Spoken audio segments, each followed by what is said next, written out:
my goodness. Thank you. Thank you very much. I appreciate that. Now, I know I've told you this before. President Reagan, who Gil mentioned, told me once that if I ever give a speech and the audience gives me a standing ovation when I'm introduced, I ought to sit down because I had nowhere to go but down after that. So I'm proceeding at my own risk here. You are a great sight in Washington, D.C. We're living at a crazy, crazy time. And I got to tell you, my friends, when you listened, if you did last night, to the president in Minneapolis, and when you saw what was going on in the streets outside of that hall that he spoke at, this is exactly the right man to have as president of the United States.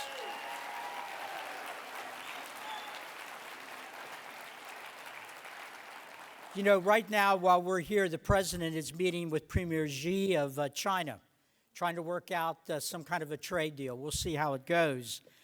And so let's talk a little bit about China and about the United States, because it's a really big deal for our future. You know, just a few weeks ago, China celebrated, quote unquote, the 70th anniversary on October 1 of, it was their national day, the 70th anniversary of the People's Republic of China. Some of the American media kind of misdescribed it. They said it was the 70th anniversary of China. No, China's a little older than that. This was the 70th anniversary of the Communist Party of China taking over China. That's what it was. And it's hardly something to be celebrated. In fact, it's worth taking a look about what China did in the weeks and months leading up to October 1st. The Chinese government told all the Chinese television stations to take off the air during the day all the regular shows, all the regular programming for 60 days leading up to October 1st.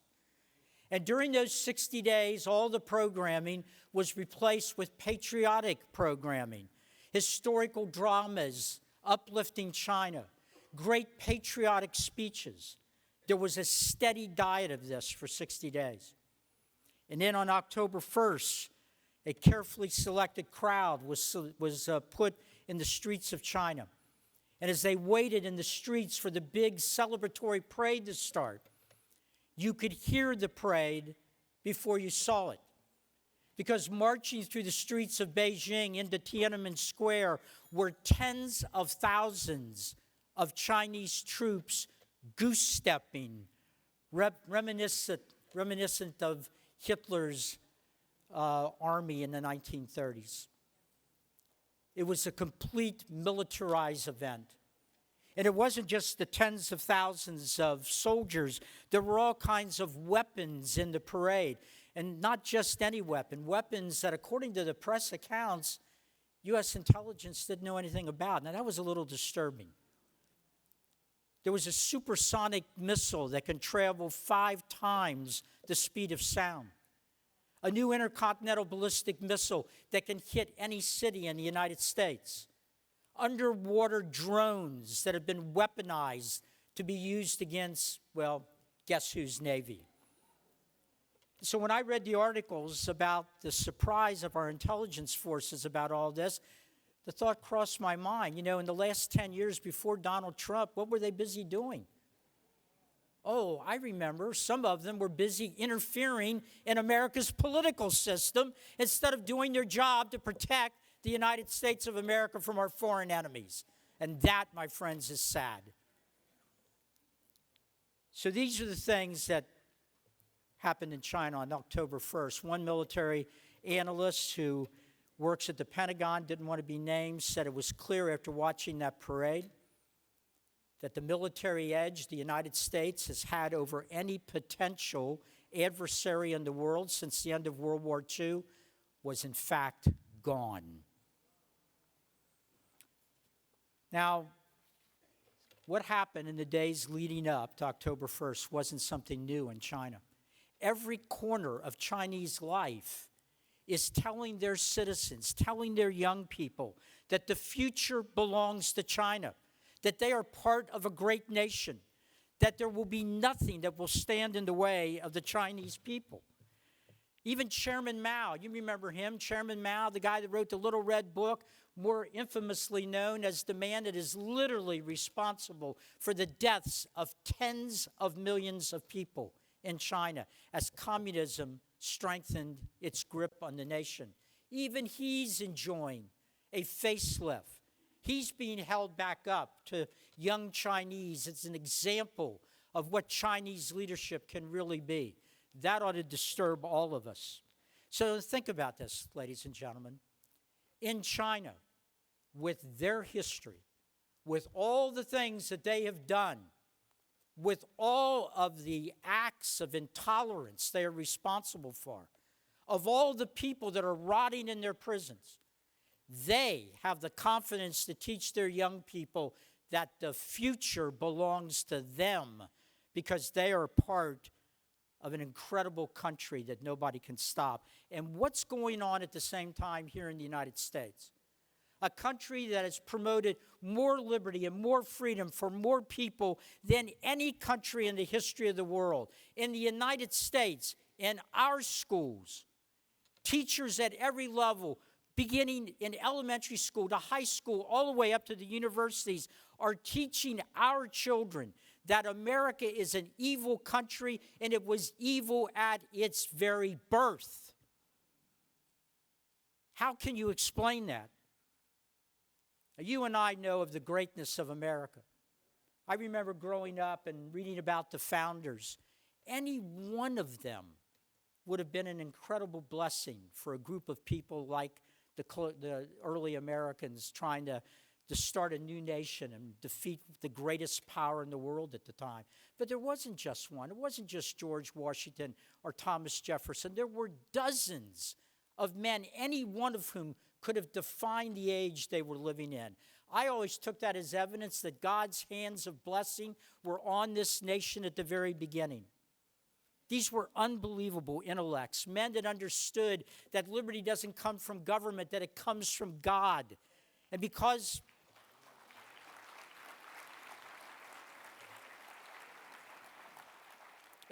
they believed that our liberty came from God, they told the citizens of the new nation that we're all made in the image of God.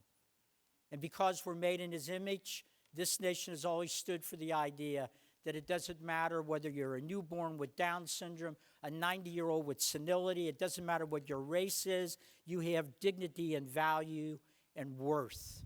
That's what this nation stands for.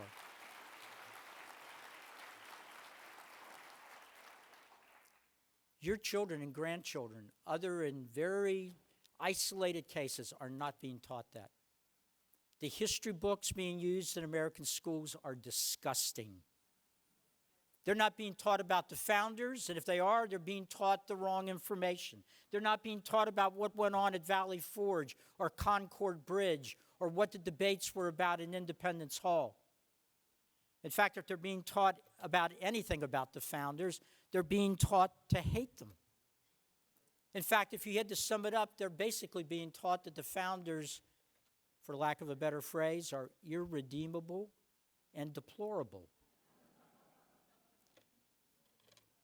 Literally, they're being taught that the founders were white supremacists. Now, I know right-wing watch is here somewhere in the back of the room. They always come to the Values Voter Summit, and they selectively take quotes out of various people's speeches, and then they put them up on their website to condemn what we said.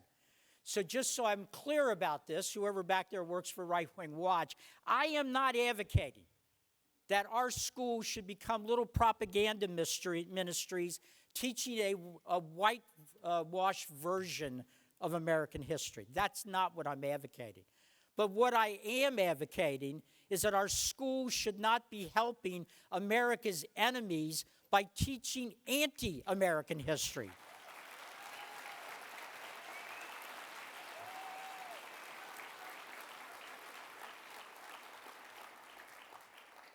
Now, here's what they hang their hat on, this anti-American history. The founders, like Thomas Jefferson, owned slaves. That's a terrible thing. One man owning another man is an abomination. It's not only a an offense against the moral law. It's an offense against the natural law. By the way, it was Western civilization, Judeo-Christian civilization, that established the values that meant that slavery would end. So Thomas Jefferson had slaves. That's a terrible thing. But because he was involved in that terrible thing, they can't give him credit for writing the Declaration of Independence or the second paragraph of that declaration. We hold these truths to be self-evident, that all men are created equal, endowed by their Creator with certain unalienable rights. Those words brought the end of slavery eventually.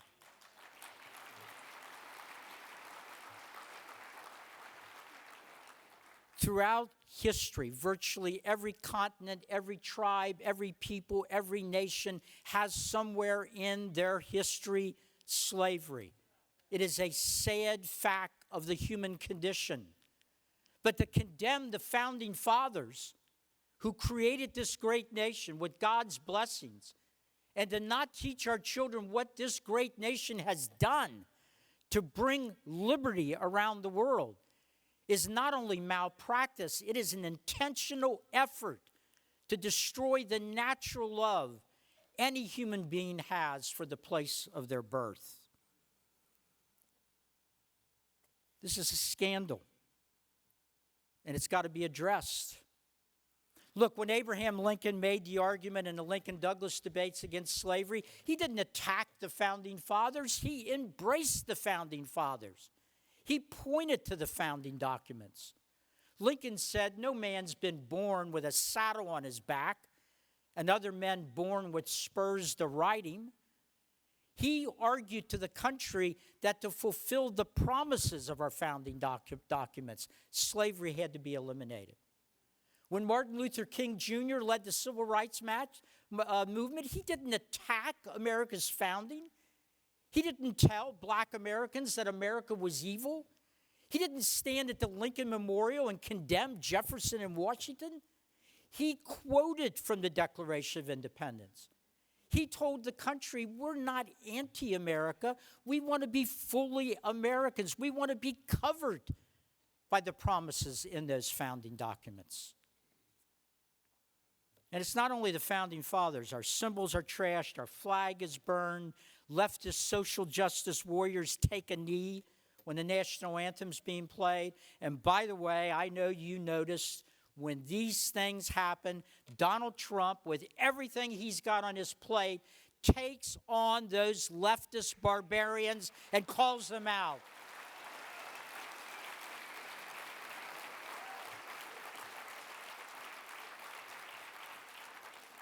You know, the left goes nuts when he does that. The media goes crazy. What's he doing, attacking NFL football players? There are even Republicans who will say to him, sometimes privately, sometimes publicly, "Mr. President, why are you getting into that? What are you getting in an argument with some football player? Keep focused on the agenda." It is the agenda. Thank you. Is that my wife? No, it isn't. Oh, okay. Look, we all, the agenda, lowering taxes, lowering capital gains taxes, deregulating business, rebuilding our military. Those are all wonderful things. We need to do all of those things. The president is doing those things. But none of those things will matter if our youth come to believe that America is not worth their love, devotion, and sacrifice.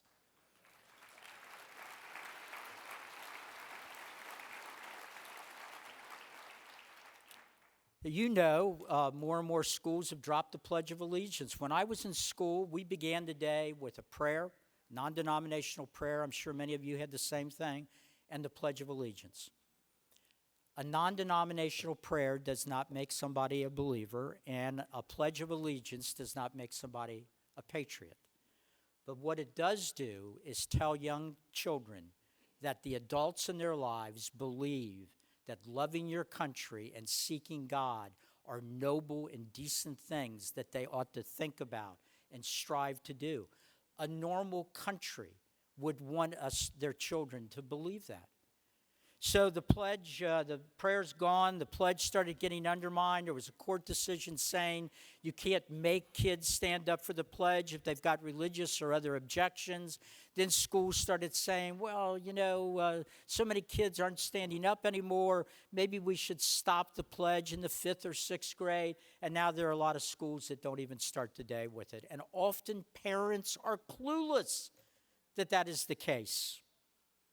So what happens when you have an educational system that undermines your history, teaches your children that America was built and conceived in evil, slavery, genocide, all the rest of it? Well, those kids go through school, and then they go out in America and they run the corporations, and they go into the media, and they take all the things that young people who eventually become adults, all the jobs that adults take. And the research shows the rising generation coming out of our schools is the least patriotic generation in the history of America. That is a big deal, my friends, because we're living in an increasingly dangerous world. So we have incidents like the one we had just a few months ago. Nike, in some moment of rationality, decided that, wow, the 4th of July is coming up. Here's an idea. Why don't we put the Betsy Ross flag on a shoe? Now, a lot of people will want to buy it. It's a patriotic thing. And so that's what they decided to do. I was a little surprised when I heard about the decision. But then shortly after that, that well-known intellect and world-famous historian Colin Kaepernick, the spokesman for Nike, called and said, that Betsy Ross flag, that's a symbol of slavery. What? And Nike folded like a cheap suit. Now look, increasingly, not only are U.S. corporations unwilling, particularly multinational corporations, are unwilling to stand for American values, many of them have become very effective lobbyists for Communist China, which is where I began my remarks. And negotiations on trade are going on right now. We don't know the details yet. I don't know what the outcome's going to be, but I can tell you this, whatever the outcome is, it would have been a better outcome if it was not for the pressure from the American business community.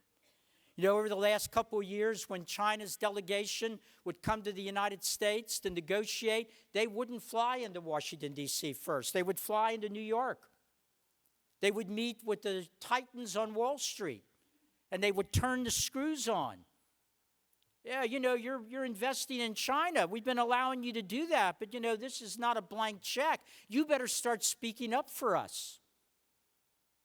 I can't tell you, the president will never tell you, how many top corporate chieftains have called him and urged him to back off on all the pressure on China. About 25, 30 years ago, there was a big debate in this country on giving China most favored nation trading status. Every year, this debate came up in the United States Congress. It was a huge battle. On one side of that debate, there were a lot of, in many cases, very good people that argued that if we would just make China more capitalist, they would become more free. That trade with China would change China. There was another group in that debate, and I am proud today to say that I was one of the leaders of the other side of that debate. I was president then of the Family Research Council, and I got us right in the middle of that debate. And I said, and others like me said, trade with China was much more likely to change us than it was to change China.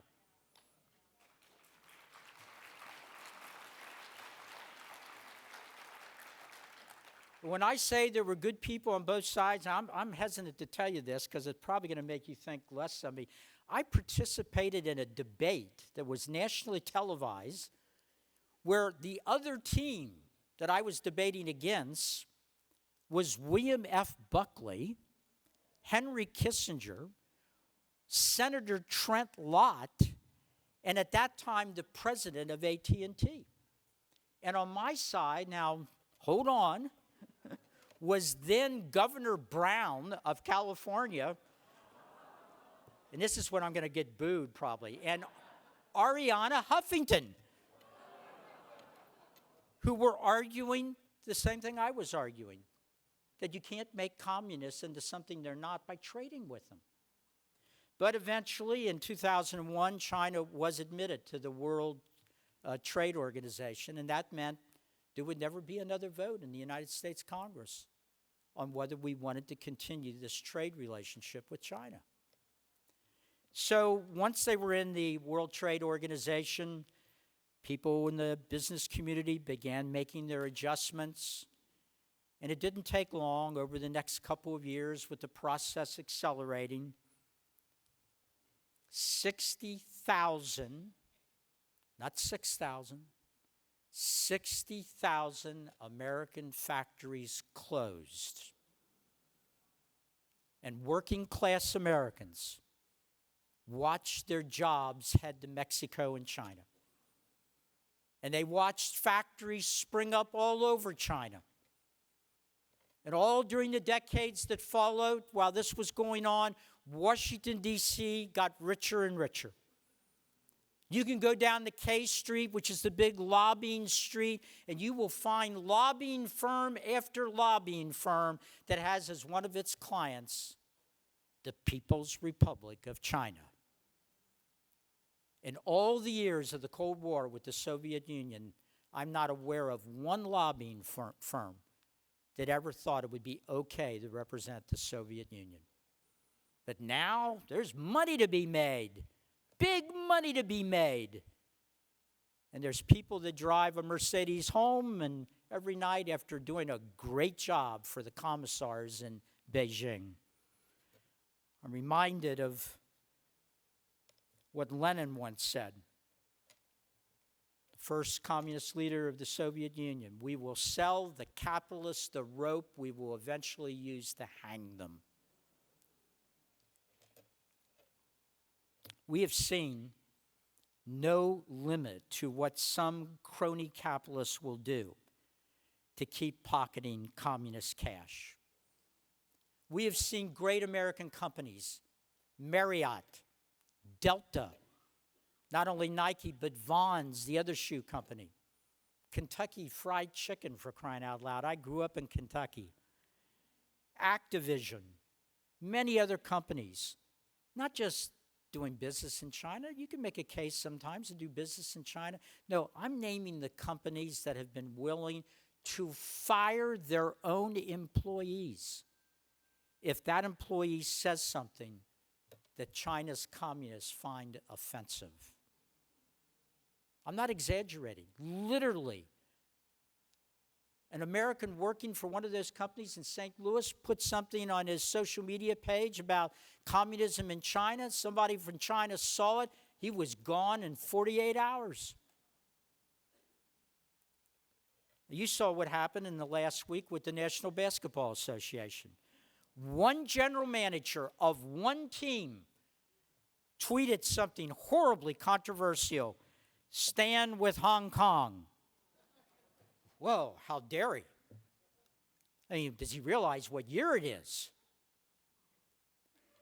And it's amazing to me that the Chinese communists knew within 24 hours that some guy sitting in Texas on his personal email account said, stand with Hong Kong.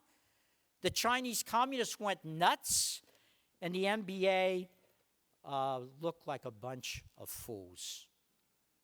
Now, there's a real irony here, because the NBA walks around, has been doing this for years, very involved in American politics, standing up for social justice. NBA coaches have attacked the President of the United States. Teams have announced that if they win some championship, they will not grace the doors of the White House as long as that man is President of the United States. And man, the NBA, they've taken on some tyrants. I mean, they went after the state of North Carolina, the tyrants there. Do you remember that? North Carolina passed a law. I don't know what North Carolina was thinking. Again, it's 2019. But they passed this silly law that says that in North Carolina, men are not allowed to use the women's bathroom just because they think they're women. Do you know the NBA canceled an all-star game in North Carolina, citing that law? And so that woke league with all these social justice warriors caved to the communist Chinese because the NBA sees billions of dollars in their future in China. I'm not a prophet, but I can pretty well guess as the exhibition games that are starting to go on now in China where NBA teams go there and play games. By the way, the Chinese people love American professional basketball. I mean, it's not like the NBA needs China more than China needs the NBA. Chinese people would be very upset if they couldn't have access to watching the NBA anymore. But the NBA acted like they had no leverage at all. So I can pretty well predict that at these games in China, you won't see any NBA players taking a knee during the Chinese national anthem.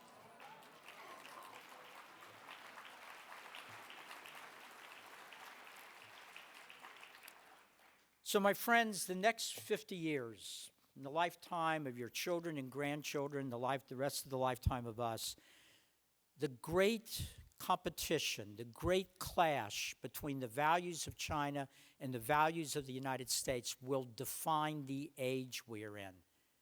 It will be a battlefield. It's already a battlefield all over the world, not just a military battlefield. That may never come. It may come. We don't know. But there's a battle for hearts and minds, and it's going on everywhere.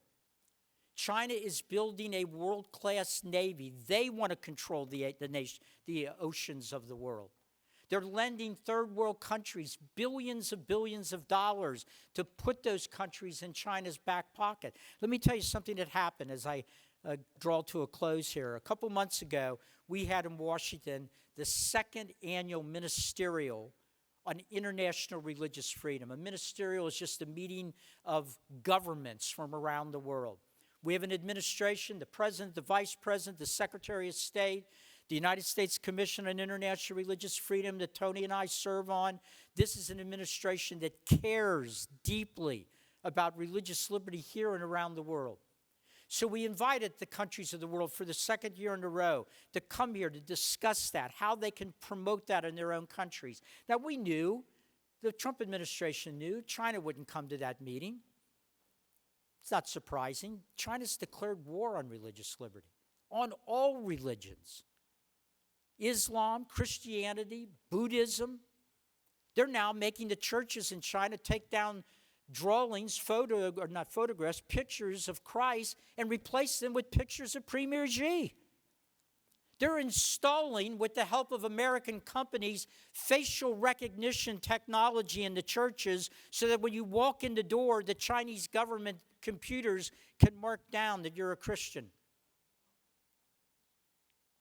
So not only did China not come, a bunch of countries we thought were going to come didn't show up. And I found out from Secretary of State Pompeo that China called countries around the world and said, you know, you owe us a couple $2 billion. You better think more carefully about the meetings you agree to go to. It would not be looked on as a friendly gesture here in China if you go to that meeting in Washington, D.C. to discuss religious liberty. And there were countries that bailed once they got that communication. American media virtually ignored the story. They're much more interested in a phone call between the president of Ukraine and the president of the United States than they are about the implications of China already being able to direct the foreign government decisions of dozens of countries that are not communists, but did not want to cross China, communist China. Well, it's a serious situation, and I just want to close by telling you that people will often come up to me and they'll say, Mr. Bauer, what can I do about these issues? I'm not that comfortable volunteering in politics. My friends, the most important thing each of us can do is to ensure that your children and grandchildren understand the nation they are citizens of. It's incredibly important. Our kids suffer from the same thing that all free men and women suffer from. They think the freedom they enjoy is the natural state of the world, that it's been natural throughout history. It hasn't been. You know, I remember talking to my family years ago and saying to them, and it set off a lot of conversation, just this little thought experiment. If we woke up, if the world woke up tomorrow, and because of some unspeakable tragedy, America was gone. Some disease that only killed Americans, some natural disaster that wiped the country off the map, some sneak attack by a foreign enemy that leveled us and made us no longer a factor. In very short order, not 100 years or 50 years or 20 years, in very short order, the world would sink into another dark age. The strong would prey on the weak, and the blood of the innocent would soak the ground. America is indispensable. Without us, liberty is smothered almost in an instant. So redevote ourselves. We all must do this. Redevote ourselves to teach our children to love the things we love and to honor the things we honor. Because unless we do that, America is done and liberty will die. God bless you all. Thank you very much.